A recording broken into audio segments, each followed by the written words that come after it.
창세기 27장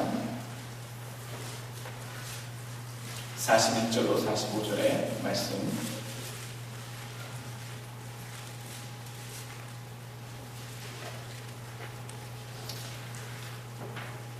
봉독해 올리겠습니다. 그 아비가 야곱에게 축복한 그 축복을 인하여 에서가 야곱을 미워하여 심중에 이르기를 아버지를 곡할 때가 가까웠은즉 내가 내 아우 야곱을 죽이리라 하였더니 맏아들 에서의 이 말이 리브가에게 들리매 이에 보내어 작은 아들 야곱을 불러 그에게 이르되 내 형 에서가 너를 죽여 그 한을 풀려 하나니 내 아들아 내 말을 쫓아 일어나 하란으로 가서 내 오라버니 라반에게 피하여 내 형의 노가 풀리기까지 몇 날 동안 그와 함께 거하라. 내 형의 분노가 풀려 내가 자기에게 행한 것을 잊어버리거든 내가 곧 보내어 너를 거기서 불러오리라. 어찌 하루에 너희 둘을 이르랴. 아멘. 형제의 사랑 야곱과 에서라는 제목으로 우리가 함께 은혜를 나누기 원합니다. 여러분, 우리에게 주신 자녀가 과연 몇 명이 있으면 가장 행복할 것이라 생각이 됩니다. 시편에서는 우리에게 주시는 자녀가 마치 장사의 전통의 화살과 같아서 많으면 많을수록 너에게 더 이롭다라는 시편의 그런 고백이 있습니다만, 여러분들이 생각하시는 적정 자녀 수는 과연 몇 명이라 생각하십니까? 요즘은 다 하나 아니면 둘 나시더라고요. 노 키즈, 아이 없이 키우는 가정도 보았습니다. 우리 선배 때의 모습들 기억하시면 우리 자녀들이 몇 명이나 되셨습니까? 우리 여러분들 세대 때의 형제들을 한번 생각해 보십시오. 7에서 8, 9, 보통 5, 6, 7, 8 3명도 오히려 귀했던 때가 우리 선배 60년대, 70년대 그 이전 세대 아니었나. 물론 많이 낳지 않았으면 또 중간에 병으로 또 여러 가지 사정으로 보건의 문제나 여러 가지 위생의 문제 때문에 생명을 잃는 경우도 많았기 때문에 예전에는 많이 났다라고 볼 수도 있겠습니다만, 여탄 어떤 이유시든 간에 예전에는 참 많은 형제들 가운데 우리가 자라났는데 주변에 이제 젊은 아이들, 우리 자녀들의 세대를 보면 많은 형제가 아닌 엄마, 아빠, 나 또는 그 하나 형제, 그 정도 형제가 많지 않은 환경에서 자라나는 우리의 자녀들을 우리는 지금 바라보게 되고 있습니다. 가정상담학에서 완전한 형제의 수, 최소한의 형제의 수를 몇 명이나 제시하고 계시는지 여러분 혹시 아십니까? 아시는 분이 계실 겁니다. 3명을 가장 최소한의, 아이들에게 가장 이상적이면서 최소한의 형제의 수가 3명이다. 물론 문화와 각 가정의 처지와 또 시대에 따라서 그 자녀의 수를 계획하고 갖는 것은 당사자들의 문제겠지만, 오늘 그 공부하는 그 학자들 사이에서, 상담학자들 사이에서는 3명이 최소한의 완벽한 그 사회성을 기르고 인성을 온전하게 기르고 교육하는데 세우는 데 필요한 형제의 수다, 그렇게 제시하고 있지요. 삼위일체 때문에 3명을 낳으라고 했는지, 아니면 형님, 중간, 막내 이런 어떤 상하 관계에 있는 그런 질서를 배우기 위해서 꼭 3명이 필요한 건지는 모르겠습니다. 그러나 이 3가지, 나, 너, 우리 라고 하는 이 존재의 호칭 속에서 아이들이 자라라고 배워야 될 부분들이 많다는 겁니다. 나라고 하는 그 존재가 있을 때는요, 독자적인 존재로서의 자아를 확립하게 됩니다. 나에 대해서 자아가 확립되는 것이죠. 그리고 너라는 상대, 즉 둘이 있게 되면 상대적인 존재로서의 자아가 확립이 되게 됩니다. 두 형제가 있을 때에 나와 너가 되는 것이죠. 그리고 셋이 될 때에는요, 공동체적 또 객관적인 존재로서의 자아가 확립되는 그런 기회가 많이 갖춰지기 때문에 너, 나, 너, 우리라고 하는 이런 최소한의 그룹이 되기 위해선 3명이 적절하다라고 하는 그런 이야기를 논리적으로 도출해내고 있습니다. 천상천하 유아독전, 아나무인, 무엇을 얘기하는 겁니까? 좋은 뜻 같아 보이나 우리가 이것을 얘기할 땐 별로 좋은 뜻으로 얘기하지 않습니다. 버릇없는 아이들을 얘기하거나 참 자기중심적이고 다른 사람을 배려하지 않는 사람들을 얘기할 때 천상천하 유아독전이구만, 안하무인이구만, 하늘과 땅 아래 자기밖에 모르는 사람이라는 뜻이고요. 안하 무인이라는 뜻은 눈 아래에 자기에게 사람이 보이는 사람이 없다. 즉 다른 사람에 대한 배려가 없는 아주 자기중심적인 사람을 얘기할 때 이런 두 단어의 표현들을 쓰게 됩니다. 요즘은 그렇게 아이들이 자라납니다. 특히 하나 있는 가정일수록 또 다 그런 것은 아닙니다만 아이들 기 안 죽인다고 기 안 죽이고 키운다고 오히려 지나친 보호 속에 자란 아이들이 이러한 모습, 부작용의 모습들이 간혹 나타나기도 한다는 것이죠. 그런 모습들을 보면서 우리 아이들에게 그런 생각을 하게 됩니다. 예전에는 우리 아버지 형님 세대에는 참 많이 나서 형제들 사이에 또 힘들고 좋은 일, 여러 가지 일들을 보면서 형제 간의 아름다운 그런 관계와 형제애와 이런 것들을 경험하면서 사회성도 길러지고 배우고 컸는데 우리 아이들은 하나 또는 둘이기 때문에 그나마 또 바쁜 아빠 엄마도 없이 혼자 하루 종일 모니터 앞에 앉아있거나 인터넷을 해야 되거나 홀로 자기의 것을 해야 되는 환경에 놓인 아이들을 생각해 볼 때면 우리가 다음 세대에 있을 아이들에게 참 못해주는 것이 혹시 이것이 아닐까. 우리가 꼭 해줬어야 되는데 놓쳐버리는 것이 굉장히 중요한 것이 이것이 아닌가라는 생각을 해보게 됩니다. 오늘 이런저런 이야기 가운데요. 형제 사랑의 그 문제가 가득하여서 오늘 본문에 야곱과 에서의 문제가 불거져 나오고 있습니다. 성경의 이야기를 보게 되면 믿음의 이야기, 아름다운 이야기, 성스러운 이야기, 그래서 성경일 것 같다라고 하는 그런 선입견이 있는데 성경을 한번 자세히 읽어보십시오. 많은 사람들이 그런 얘기를 또 얘기하기도 합니다. 성경이 좋은 어떤 핵심적인 귀한 선의 이야기를 응축해서 놓을 줄 알았는데 어떻게 읽어보면 사람의 참 잡다하고 부끄럽고 참 그런 부족한 인간의 모습들이 많이 드러나는지 모른다. 그렇게 얘기하시는 그런 분들도 봤습니다. 그런데 우리가 하나 더 봐야 될 것이 있다는 것이죠. 성경의 이야기가 전부 다 아름답지는 않지만 우리가 왜 성경을 귀히 여깁니까? 분명 하나님이 우리에게 말씀하신 하나님의 말씀이기도 하지만 그 드러난 이 참딱하고 불쌍하고 부족하고 부끄러운 인간의 모습들의 이야기를 담은 그 이야기 속에요. 하나님의 사랑의 이야기가, 하나님의 구원의 이야기가, 하나님이 은혜를 베푸시 구원의 길로 인도하시는 하나님의 섬기는 하나님의 그 구원의 손길이 분명하게 드러나기 때문에 우리는 성경이 하나님에게 우리에게 주신 가장 아름다운 구원의 도요 진리요 귀한 말씀인 것을 우리가 그렇게 받는 것입니다. 성경 가운데 많은 이야기가 있습니다만 성경에 나타나는 가정들의 이야기를 보면 사실 가정 불화가 다 있었습니다. 형제 간의 불화가 처음부터 있었다는 것을 우리가 보게 됩니다. 가정 전체의 문제가 바로 형제 불화에서부터 시작된 케이스도 있고요.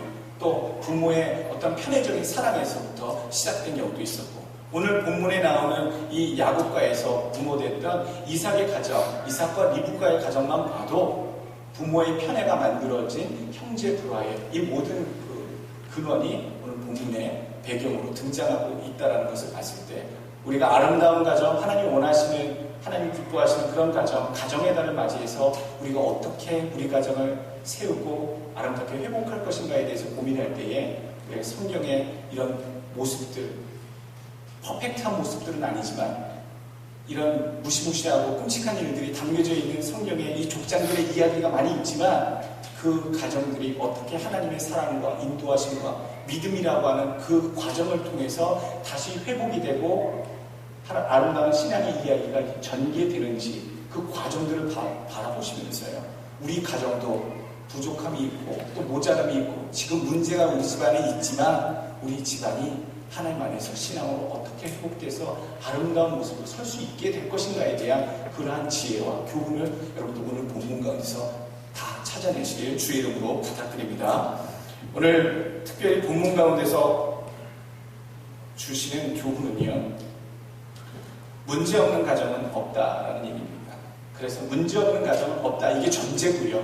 그 전제 가운데 결론은 신앙으로 극복하는 가정이 되라.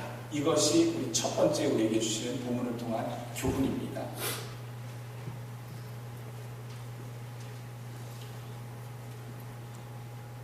하나님께서 우리에게 주셨던, 하나님이 세우신 첫 번째 공동체였던 아담의 가정을 보십시오. 이 땅에 인간의 가정이 처음 생겨졌는데요. 그 가정이 아름답게 세워졌는데도 불구하고 바로 살인사건이 터지고 마는, 가인이 아벨을 시기하여 죽여버리는 형제간의 살인이 그 가정 가운데 나타나는, 그것을 우리는 창세기에서 볼 수 있습니다. 의회의 문제와 갈등이 처음서부터 죄로 인해 오염된 가정 가운데 계속적으로 나타나고 있었다는 것이지요. 또 두 번째, 아브라함의 가정은 어떤 문제가 있었습니까? 이삭과 이스마엘 가운데 얼마나 보이지 않는 암투와 그런 질시와 결국 이스마엘이 쫓겨나게 되는 그런 모습들이 형제간에 있었습니까? 보이지 않는 적자와 서자 가운데 그 갈등이 얼마나 많이 있었습니까? 또 우리가 알고 있는 이삭의 경우도 보십시오.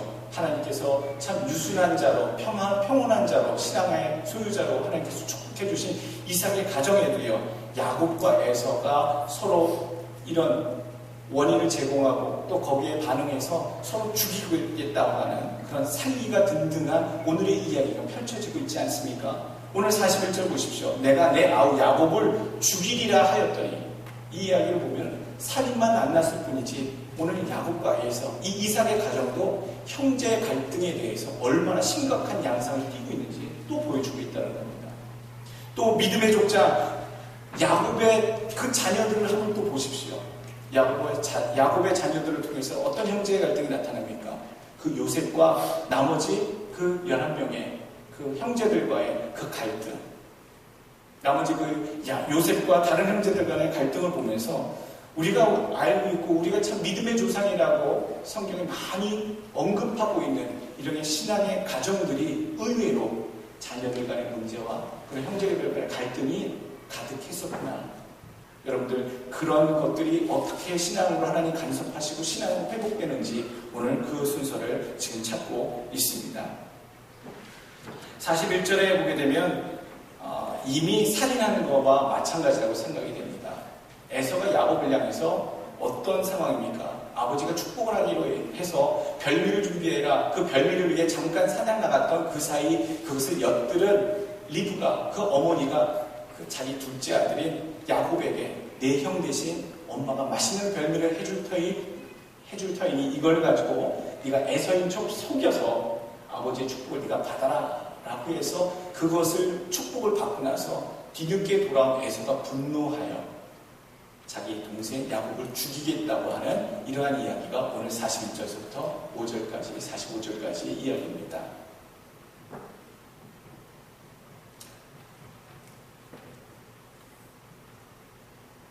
집에 총이 있으십니까? 많이 한인들 가운데 의외로 총을 갖고 계신 분들이 많습니다. 라이센스가 미국에서 있으면 총을 다 소유할 수 있겠습니다만, 의외의 통계가 나왔는데요.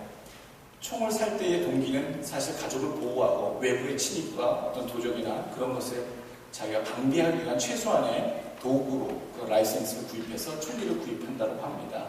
그런데 의외의 통계의 결과는요, 상당히 많은 수의 가족들이 자기가 소유했던 또는 아빠가 샀던 엄마가 샀던 보호를 위해 샀던 그 총에 맞아 부부 불화나 가정 불화로 인해서 그 총에 맞아 죽는 가족의 수가 상당히 많다라는 얘기, 그런 통계가 제가 봤을 때 얼마나 충격이었는지 모릅니다.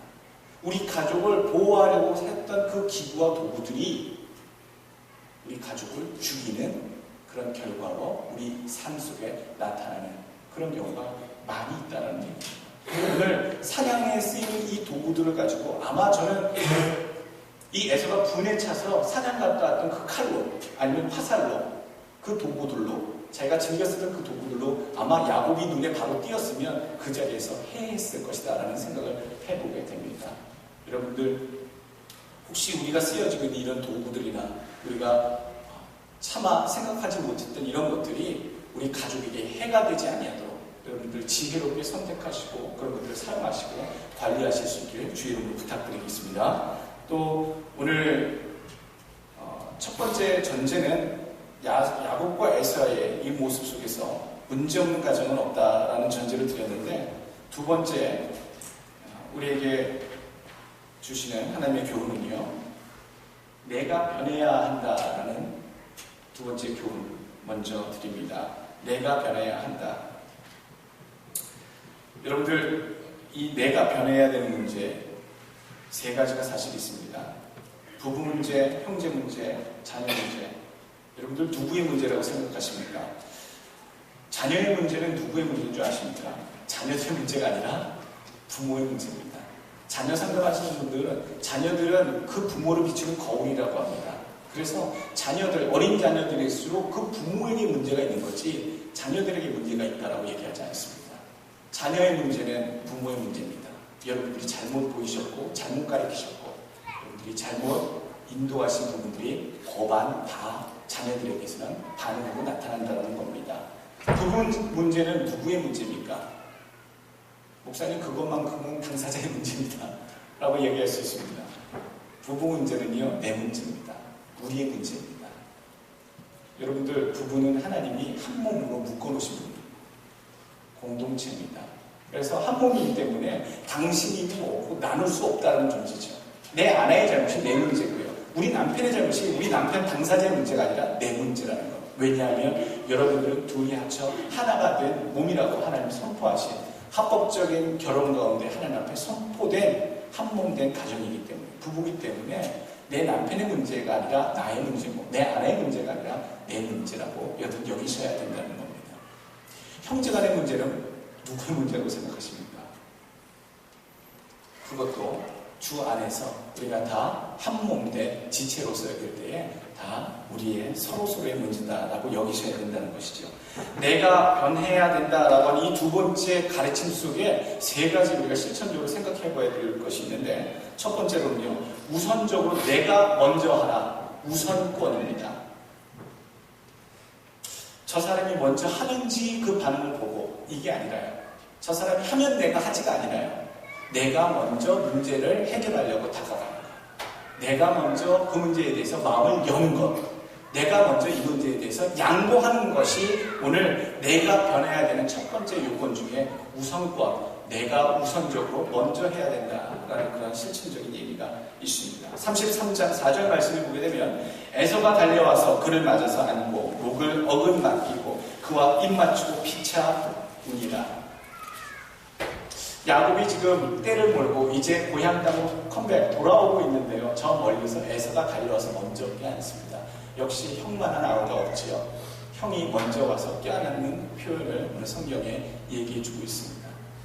여러분들, 어떠한 문제가 있든 어떠한 잘못이 있든지 간에요, 그것을 회복시키고 그것을 다시 원상복귀하기 위해서는 내가 먼저 해야 된다고 하는 원칙을 잊지 마시길 바라겠습니다. 두 번째, 내가 변해야 된다라고 하는 두 번째 원칙 가운데 또 두 번째 원칙은요, 무조건적인 입장을 취해야 된다는 겁니다. 무조건적이어야 된다. 조건적이어서는 안 된다. 32장 오늘 본문 32장 16절에서부터 19절까지의 말씀을 보시면 야곱이 그것을 각대로 나눠 종들의 손에 맡기고 그 종들에게 이르되 나보다 앞서 건너가서 각대로 상고가 뜨게 하라 하고 거리를 두라는 얘기죠.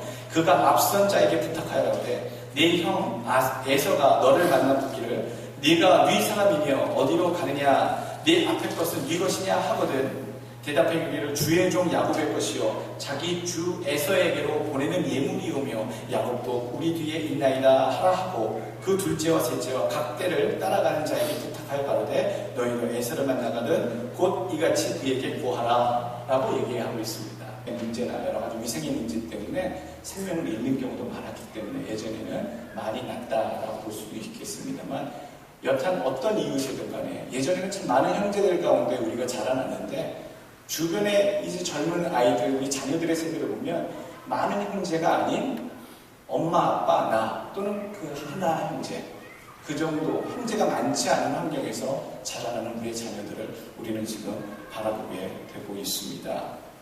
가정 상담학에서 완전한 형제 예수, 최소한의 형제 예수를 몇 명이나 제시하고 계시는데요. 아름다운 모습으로 이끌 수 있는 하나님의 역사를, 은혜를 담을 수 있었기 때문입니다. 32장 9절 말씀, 야곱이 또 가로되 나의 조부 아브라함의 하나님, 나의 아버지 이삭의 하나님입니다. 성숙한 인간으로서 세상의 그리스도인의 사랑을, 이웃사랑을, 사명을 실천하기 위해서 준비하고 훈련 삼아야 될 대상으로 우리 가족 가운데 형제를 주셨고요. 우리 가족 가운데 부모님을 우리에게 주셨다는 겁니다. 하나님, 여호와여 주께서 전에 내게 명하시기를 내 고향 내 족속에게로 돌아가라. 내가 내게 은혜를 베풀리라 하셨나이다.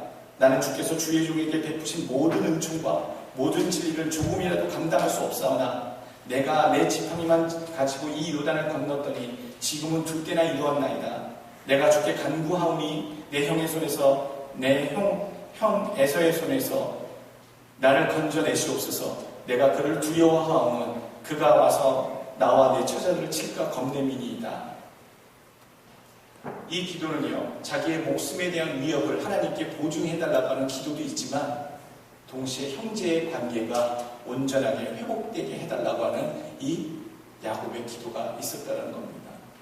형제 가운데 여러분들 우리 가족 가운데 문제가 없다고 생각하십니까? 여러분들 형제들 사이에 문제 없으십니까? 요즘 얼마나 부모님들 돌아가시고 형제들 간에 의가 갈라져서 원수처럼 지내는 과정이 많은지 모릅니다. 여러분들 두세 달이 건너서 한번 보십시오. 어쩌면 여러분들이 일일지도 모릅니다. 아름다운 가정을 꿈꾸고 회복하시기 위해 여러분들 힘쓰시길 부탁드립니다. 네 번째 우리에게 주시는 교훈입니다. 형제 사랑으로 온전한 사랑을 이루라 라는 얘기입니다. 형제는 하늘이 준 우정이라고 얘기했습니다. 같은 부모 아래 태어나 자라면서 사랑을 받고 함께 자라고 또 가족으로서 유대감을 같이 나눈 자. 그래서 우리는 가족에 있을 때서부터 형제 우애에 대해서 교육해야 되고 가르쳐야 합니다. 우애 깊은 형제가 깨어지는 경우가 많이 있고요. 우애 없는 형제가 화목하게 되는 경우는 참 드뭅니다. 그것은 무엇을 얘기합니까? 형제 사랑을 어릴 때서부터 가르쳐야 된다는 겁니다. 어렸을 때 형제 간에 우애 있어야 된다. 싸우가 하나가 되어서 형님께 드리고자 하는 마음이 오늘 10절에 나타났다고 우리가 이렇게 일단은 좋게 봐드리자고요. 일관된 마음, 그 위기를 모면하고자 하는 여러분 그런 액션은 하나님이 아십니다. 또 상대방도 압니다. 사과하는 척, 잘하는 척, 순간만이지 라고 하는 그런 마음이 되지 않도록 우리가 내가 행하고 내가 먼저 어떤 일을 할 때에 우선적으로 내가 먼저 가고요. 또 무조건적인 그런 입장을 해야 되고요. 세 번째, 일관된 모습으로 여러분들 하나님의 사랑을 형제 가운데 관계 속에서 나타낼 수 있는 여러분들 되시기를 축원합니다. 세 번째 큰 대지로서 우리에게 주시는 교훈이 있습니다. 아름다운 가정을 꿈꾸라. 소망하십시오. 기도하십시오. 우리 가정은 이랬으면 좋겠습니다. 하나님께 기도하십시오. 야곱이 가족을 떠날 때에 하나님께 기도했습니다. 베델에서 기도하고 하나님께 간절히 매달렸고요.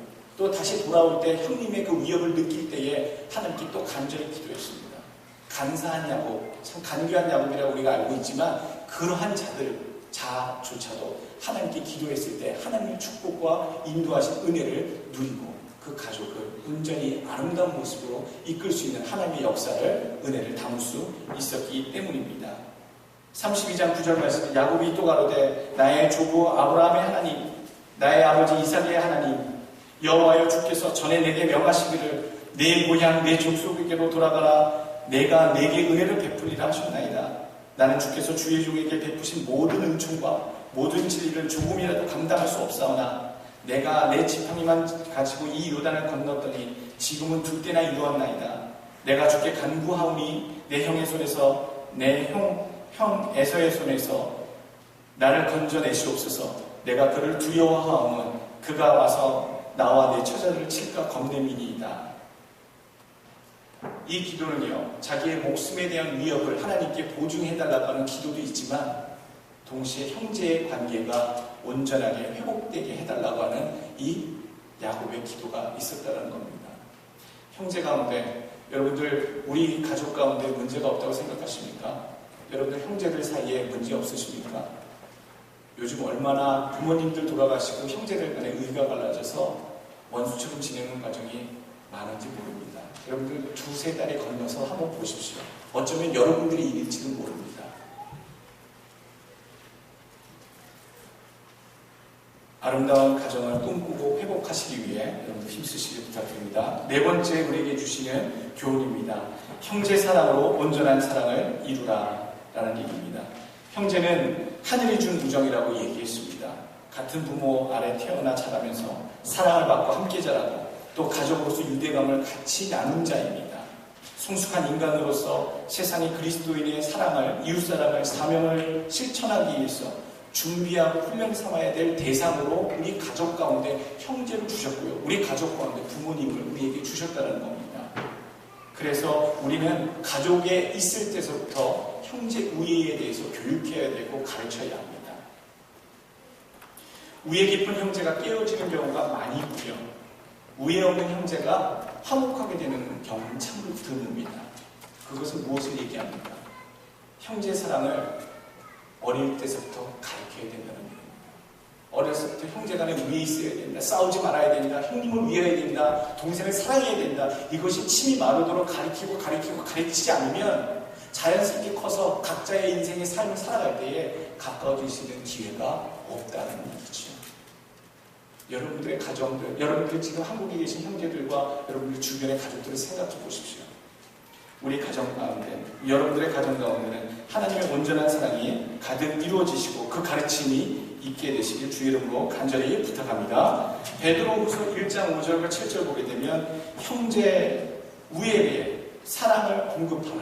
베드로는요, 믿음의 단계에 대해서 참 여러 가지로 얘기하고 있는데 믿음의 덕에, 지식에, 절제에, 인내에, 경건에, 그 경건의 다음 단계는 형제 우애이고 그 형제 우애를 이룬 자여야지만 사랑이라고 하는 기독교의 기본 정신을 온전히 이룰 수 있다라고 분명히 얘기하고 있습니다. 그런데 사랑을 이루기 위해서는 형제 간에 우애가 있어야 됩니다. 여기서 말하는 형제 우애는요, brotherly kindness, 즉 같은 부모 아래에서 태어난 사람들만 얘기한 것이 아니라 주 안에서 함께 믿게 된 모든 성도들을 포함하는 것이 형제 우애의 대상을 얘기하고 있습니다. 그러니까 여러분들이 형제들, 친형제들 뿐만 아니라 주 안에서 예수를 믿는 형제들에게도 형제 우애 있게 행하는 그 과정들이 사랑을 이루기 위한 전 단계로서 꼭 필요하다는 겁니다. 형제 사랑의 과정 없이 온전한 사랑을 이룰 수가 없습니다. 그러한 사람은 열매 없는 자요, 또 영적인 소경이라 뒤에 말씀해주고 계십니다. 여러분들 온전한 사랑을 이루는 하나님 사랑과 이웃 사랑을 이루기 위해서 여러분 형제 우애의 그 단계를 온전히 밟아가시고 그 다음 단계인 사랑을 이루시는 여러분들 되시길 간절히 부탁드리겠습니다. 또 마지막으로 우리에게 주시는 다섯 번째 큰 교훈은요, 믿음의 형제들에게 더욱더 잘해라 아예 한 교훈으로 따로 나눴습니다. 그리스도로 말미암아 한 몸 된 형제입니다. 살붙이 같이 되었습니다. 에베소서 2장 19절 보게 되면 그러므로 이제부터 너희가 외인도 아니요 손도 아니요 오직 성도들과 동일한 시민이요 하나님의 권속이라. 권속이라는 말 예전에 쓰였던 말인데 권속은 패밀리, 가족이라는 뜻입니다. 특별히 권속 가운데 있는 이야기는요, 하우스홀드, 즉 가족이지만 같이 생활권을 영위하고 있는 가족을 얘기할 때 권속이라는 얘기를 씁니다. 패밀리는 같이 살고 있지 않아도 멀리 떨어져 있어도 패밀리지만 하우스홀드라고 하는 단어는요, 같이 살고 있는 모든 공유하는, 삶을 공유하는 자들에 대해서 가정 안에 있는 패밀리를 권속이라 얘기해주고 있습니다. 여러분들은 서로서로 하나님의 권속이십니다. 마태복음 5장 22절 나는 너에게 이르노니 형제에게 노하는 자마다 심판을 받게 되고 형제에 대하여 나가라 하는 자는 공회에 잡히게 되고 미련한 놈이라 하는 자는 지옥불에 들어가게 되리라. 예수님의 말씀입니다. 여러분 믿는 자들 가운데 이런 미련한 놈 또는 이 바보, 이 나가라는 말이 그 아랍어로 바보라는 뜻입니다. 우리가 바보라는 말을 진짜 하도 많이 애칭스럽게 쓰기도 해서 그렇게 심한 욕이라고 생각하지 않은데 바보라는 말, 이 미련한 자, 이디어트라고 하는 말 이런 것들을 주의 형제들에게 쓰는 것만으로도 주님께서는 아주 강력한 공회에 잡히게 되고 또 지옥불에 들어갈 것이다 라고 하는 무시무시한 이런 경고성의 말씀들을 우리에게 일러주고 계십니다. 일본말로 무엇이죠? 바보란 말이 일본말로 뭐지? 빠다예요. 그죠? 중국어로 아십니까? 뻔딴. 중국어로는 뻔딴이라고 해요. 불어로는 뭔지 아세요? 이디오. 이디오가 불어로는 바보라는 뜻입니다. 요즘에 목사님 바보들이 많은데 바보를 바보라고 지금 뭐라고 부릅니까? 딸 바보도 있고 아들 바보도 있고 엄마 바보도 있고 아빠 바보도 있는데 그 마음 속에 저주하는 마음, 미워하는 마음, 증오의 마음이 담긴 어떠한 단어도 주님께서는 그것으로 말미암아 너희가 지옥불에 들어갈 충분한 근거가 된다라고 오늘 말씀에 경고해 주고 계시는 겁니다. 우리가 잘 유념하시기 바랍니다. 또 마태복음 7장 1절 보게 되면 비판을 받지 아니하려거든 비판하지 말라. 로마서 14장 1절 믿음이 연약한 자를 너희가 받되 그 의심하는 바를 비판하지 말라. 고린도전서 8장 12절 말씀 이같이 너희가 형제에게 죄를 지어 그 약한 양심을 상하게 하는 것이 곧 그리스도에게 죄를 짓는 것이다. 우리가 형제에 대해서 대할 때 이렇게 여기신다라고 말씀하고 계십니다. 믿는 형제들 가운데 사람 대하여 사람 봐가면서 대하지 마시고요. 우리 형제들 특별히 하나님을 믿는 성도들을 대하실 때에는요. 마치 예수님의 얼굴을 우리가 맞대하는 것처럼 여기시고 서로 교제를 나누시는 주의 성도들 되시길 부탁드리겠습니다. 여러분들은 대부분 하늘나라에서 영원히 계실 분들입니다. 이 땅에서 껄끄럽게 살아갈 수가 없는 관계고요. 에서와 야곱처럼 이렇게 원수처럼 지내고 살아갈 수 있는 그런 사람들이 아닙니다. 어떤 크고 작은 허물이 있든지 간에 해결을 이 땅에서 다 짓고 하늘나라로 가실 수 있도록 힘쓰셔야 될 줄로 믿습니다. 답이 없는 문제는 세상에 없습니다. 우리가 그 답을 알면서도 답을 행하지 않기 때문에 여러분들 우리의 고집과 우리의 판단이 맞다라고 생각하고 그것을 고수하기 때문에 안 됩니다. 여러분 성령 충만한 자가 어떤 자인 줄 아십니까? 내가 없는 사람입니다. 내 고집이 뒤에 있고요. 하나님의 의지와 하나님의 성령 충만한 아버지의 생각과 뜻이 내 생각보다 앞서서 뭐든지 어느 순간에든지 아버지가 원하시는 뜻과 행동이 말씀이 그의 삶 속에서 배어나오는 사람이 성령 충만한 자의 삶을 그렇게 얘기합니다. 우리의 것을 죽이시기를 원합니다. 나의 고집을 버리시기를 원합니다. 주님 말씀하시면 내가 나아가리라. 주님 원하시면 내가 멈춰서리. 그렇게 우리의 찬양을 그렇게 했는데 주님이 원하시는 대로 사는 것이 성령 충만의 삶입니다. 오늘 성령 강림 주일날 우리가 가정에 대해서 얘기하는 것이 뭡니까? 우리로서는 사실 할 수 없다는 겁니다.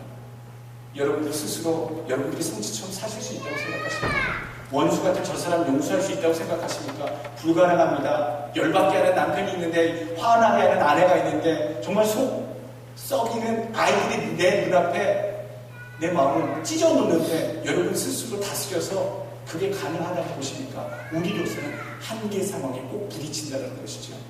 그럴 때에 우리를 도우시는 분이 바로 성령께서 우리의 마음을 이끄시고 붙드시고 눌러주셔서 우리가 능히 할 수 있도록 그 일을 역사해 주신다는 겁니다. 그래서 여러분들 끝까지 찼을 때 도저히 참을 수 없을 때까지 오셨거든 성령의 인도하심을 구하십시오. 성령께 애초부터 처음서부터 하나님 이 일을 통하여 회복되게 해주시고 우리 가족이 화목하게 해주시고 이 문제가 해결될 수 있게 해달라고 여러분 구하시는 여러분들 또 성령의 역사하심이 있는 여러분들의 가정이 되시길 주의 이름으로 축원합니다. 서로 받으시고 주의 사랑과 하나님의 사랑을 이루시는 모든 성도들 가정 되시길 마지막으로 축원합니다. 기도하겠습니다. 이 시간에는 우리 가정의 문제, 여러분들 각 가정마다 또 형제들 사이에 있는 문제, 또 세상 앞에 드러나지 않았지만 마음에 두고 있는 그런 문제들 이 시간